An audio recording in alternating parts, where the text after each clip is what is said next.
안녕하세요. 날마다 죽게로 10월 25일 말씀 묵상 보도록 하겠습니다. 오늘 본문은 하박국 3장 16절에서 19절 말씀입니다. 여러분, 우리가 감당할 수 없는 큰 어려움이나 환란이 온다면 어떤가요? 처음에는 완강하게 거부하고 저항하려 할 것 같아요. 그런데 내가 아무리 힘을 들이고 노력을 한다 해도 도저히 상황을 바꿀 수 없다면 어떻게 될까요? 자포자기하거나 체험해버리는 것이 대부분일 것 같습니다. 우리는 신앙이 있기 때문에 하나님 앞에 맡긴다 이런 말들을 많이 하죠. 하나님 앞에 맡기는 상태란 그럼 어떤 상태일까요? 그냥 아무것도 하지 않는 상태일까요? 아니면 될 대로 되라는 식으로 두는 걸까요? 아니면 그냥 그 모든 것에 대해서 체념해버린 상태를 맡기는 상태라고 말하는 것일까요? 우리가 어린아이한테 넌 그런 거 신경 쓰지 말고 엄마 아빠한테 다 맡겨. 왜 그런 걸 걱정하고 그래? 라고 말을 할 때 우리는 그 아이가 어떤 상태로 있으라고 그런 말을 하는 것일까요? 아마 모든 것을 맡겼다는 것은 마음의 평정을 다시 찾고 원래의 상태로 일상의 삶을 살아가는 것을 말하는 것이 아닐까 생각하게 됩니다. 오늘 하박국 선지자는 자신의 바람과는 다른 방식으로 하나님께서 바벨론이라는 제국을 사용하셔서 이스라엘을 심판하고 다스리신다라는 것을 듣게 되는데요. 이제 하나님의 심판의 선고가 확실시되는 것을 그가 보게 됩니다. 어제 본문 1절에서 8절에서 살펴본 것처럼 바벨론은 잔인한 방식으로 이스라엘을 공격할 것이다 라는 것을 듣게 되는 것이죠. 그리고 이것은 여호와의 진노라는 것을 보게 됩니다.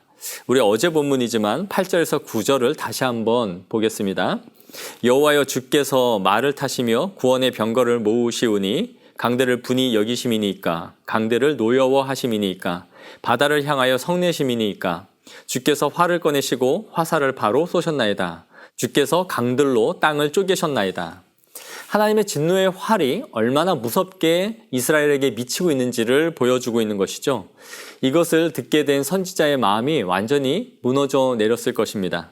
우리 관찰 질문 보시면서 계속해서 살펴보도록 하겠습니다. 관찰 질문 1번을 보시면 환란의 혹독함의 선지자의 상태가 어떠한지를 지금 묻고 있네요. 본문에 보시면 내가 들었으므로 내 창자가 흔들렸고 그 목소리로 말미암아 내 입술이 떨렸도다. 무리가 우리를 치러 올라오는 환난 날에 내가 기다림으로 썩이는 것이 내 뼈에 들어왔으며 내 몸이 내 처소에서 떨리는도다. 딱 이 한 절 안에 선지자는 흔들렸다, 떨렸다라는 표현을 3번이나 사용하고 있습니다. 심장이 멎는 것 같고 온 몸이 풀리는 것처럼 녹아내리는 공포를 그가 느끼고 있음을 보여주는 표현이죠. 당시 바벨론 군대가 세계를 제패할 때에 세계사의 기록에 보면 엄청나게 무섭고 잔인한 방식으로 이 세계를 제패했음을 보여주고 있습니다. 사람들을 무자비하게 죽였고요. 성들을 다 무너뜨려서 바벨론 군대가 지나간 곳은 황폐하게 되었습니다. 유다 역시도 이러한 심판을 받게 될 것이다 라고 지금 심판을 선고받고 있는 것이죠. 관찰 질문 2번을 보시면 선지자가 부르는 환란 중에 찬송이 무엇인지를 묻고 있네요. 그 다음에 이어지는 구절은 선지자의 찬송이 나오고 있습니다. 우리가 찬양으로도 참 잘 알고 있는 그런 구절이죠. 비록 무화과 나무가 무성하지 못하며 포도나무에 열매가 없으며 감람나무에 소출이 없으며 밭에 먹을 것이 없으며 우리의 양이 없으며 외양간에 소가 없을지라도 나는 여호와로 말미암아 즐거워하며 나의 구원의 하나님으로 말미암아 기뻐하리로다. 사실 저는 이 구절을 보면서 좀 당황스러웠습니다. 왜냐하면 이 앞절까지 선지자는 하나님의 심판의 선고를 듣고 사시나무 떨듯 하고 있어요. 내 심장이 멎는 것 같고 뼈가 녹아내리는 것 같은 공포를 느끼고 있는 것이죠. 내 모든 것이 다 사라지고 없어지는 그런 상태에 있습니다. 그런데 갑자기 선지자는 다음 절에서 찬송을 하기 시작해요.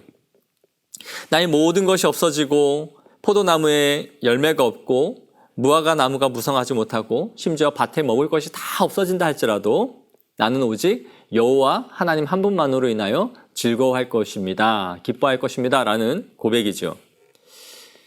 사람이 너무 충격을 받아서 정신을 잃게 되는 상태를 우리가 실성했다라고 말을 하죠. 무슨 선지자의 상태가 이러한 상태가 이른 것인가 라고 싶을 만큼 앞절과 이어지는 구절이 전혀 매치가 되지 않는다라는 것을 보게 되는 거예요.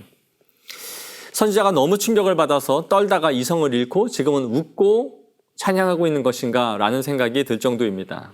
그러나 선지자는 유다 민족에게 닥칠 환란이 얼마나 큰 것인지를 알고 있어요. 그리고 그 정도는 유다가 패망하게 될 것이다 라는 것까지 미치고 있습니다.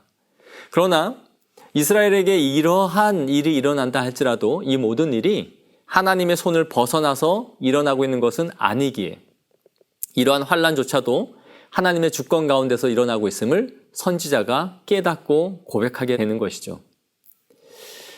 우리 관찰 질문 3번을 보시겠습니다. 환란 중에 선지자는 어떤 삶을 살아가는지를 묻습니다. 주 여호와는 나의 힘이시라. 나의 발을 사슴과 같게 하사 나를 나의 높은 곳으로 다니게 하시리로다.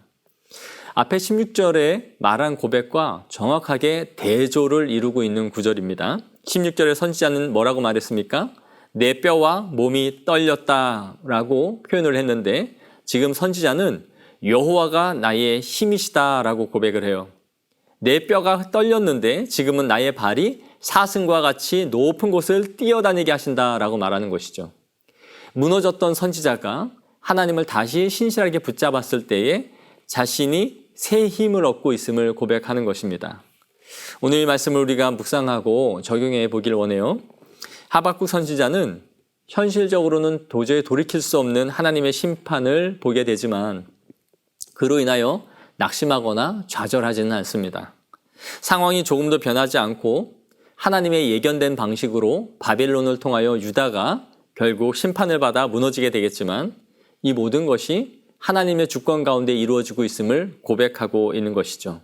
내가 그 주권을 인정함으로 말미암아 오히려 힘을 얻고 하나님 안에서 소망과 기쁨이 있음을 고백하고 있는 것입니다. 인간적으로 보면 하박국 선지자의 이러한 찬양의 고백이 도저히 납득할 수 없고 이해되지가 않죠. 그러나 역사에서 보여준 모든 신앙인의 담대함과 그 고백과 기쁨은 이와 같은 것이었다라는 것을 우리는 알 수 있습니다.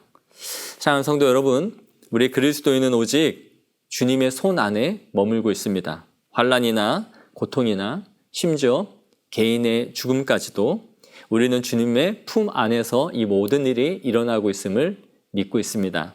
그 안에서 담대한 힘을 얻으시고 오늘도 주님과 동행하는 믿음의 성도들이 되어지기를 소망합니다.